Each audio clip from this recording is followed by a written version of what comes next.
the blue and gray vests of Walmart employees.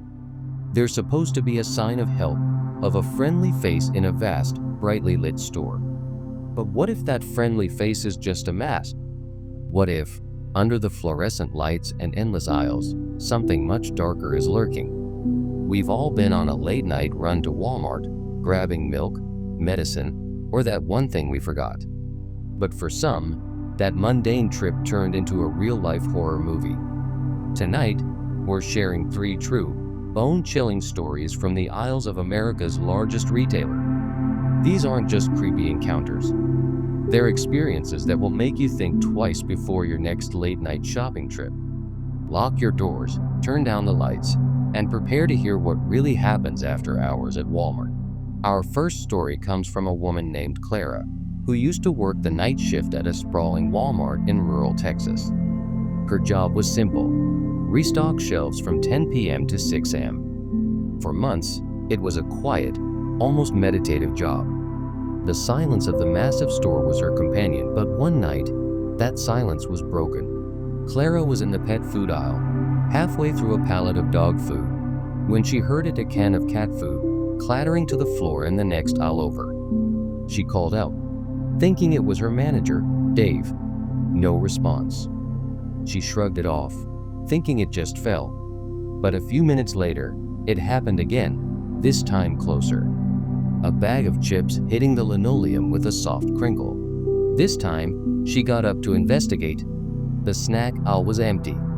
But at the far end, near the dairy section, she saw him. A man, not in a Walmart uniform, meticulously taking items off the shelf and placing them on the floor. He wasn't throwing them, he was arranging them in a strange, deliberate pattern. He was pale, with long, stringy hair, and he hadn't seemed to notice her. Clara slowly backed away, her heart pounding. This was more than just a prank. It was one of those truly creepy encounters you hear about but never expect to experience. She hurried to the back office to find Dave, but he wasn't there. His walkie-talkie was on the desk, silent. Panic started to set in. She went back to the main floor, and the man was gone. But the items were still there, arranged in a spiral.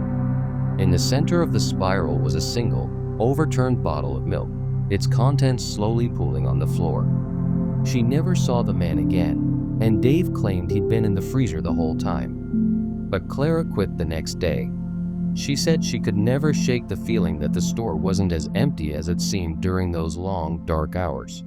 Late-night shopping can be a strange experience. The stores are emptier, the staff is tired, and the familiar, bustling environment feels off. Our second story is a testament to that eerie feeling. It comes from a young couple, Mark and Sarah, who needed to pick up a birthday present for their niece. It was around 11 p.m. when they found themselves in the toy aisle. The shelves were packed with smiling dolls and colorful boxes. They were looking for a specific talking doll, one that was all the rage that year. As they scanned the shelves, they heard a faint, childish whisper. "Mark, did you hear that?" "Sarah, hear what?" Mark was sure he'd heard a voice say, "Come find me." They were the only ones in the aisle. They laughed it off as their minds playing tricks on them. But then they both heard it clearer this time, coming from a large, pink box at the end of the aisle. They froze. The whisper wasn't coming from the doll's speaker. It sounded real. As they stared at the box, they saw the doll's plastic eyes seem to follow them. They slowly backed away, their casual late-night shopping trip turning into a nightmare. They didn't just walk out of the toy aisle. They ran. They left their cart and bolted out of the store. They never found out what was in that box or what was making that sound. But they never went back to that Walmart, especially not after dark. Some creepy encounters are just too much to handle. Our final story is perhaps the most unsettling because it involves no ghosts, no supernatural whispers, just the chilling realization that you are being watched. This happened to a man named Ben, who was doing his weekly grocery shopping at an unusually late hour. Ben was in the canned goods aisle, aisle 7, trying to decide between corn and green beans. He had his headphones in, listening to a podcast, but a strange movement caught his eye. At the other end of the aisle, a man was standing perfectly still, just staring at him. He was tall, wearing a faded hoodie, and his face was partially obscured by the shadow of the hood.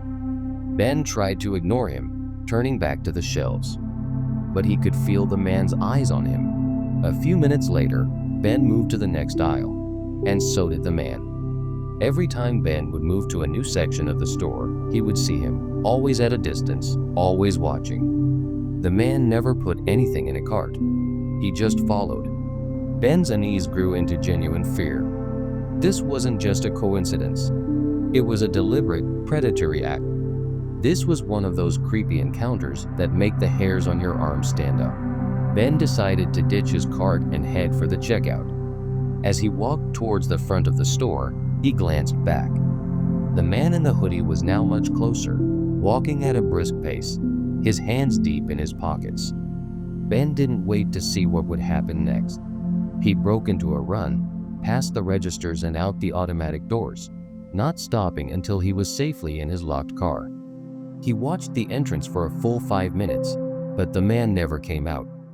Ben reported the incident, but there was no one on the security footage that matched his description. It was as if the man had simply vanished. It was a terrifying reminder that during late-night shopping, you're not always as alone as you think. From the silent stalker to the whispering doll, the vast, echoing halls of a late-night Walmart can hold some truly terrifying secrets. These stories remind us that sometimes, the most ordinary places can become the settings for our deepest fears. What do you think? Have you ever had a creepy experience while shopping late at night? Let us know in the comments below.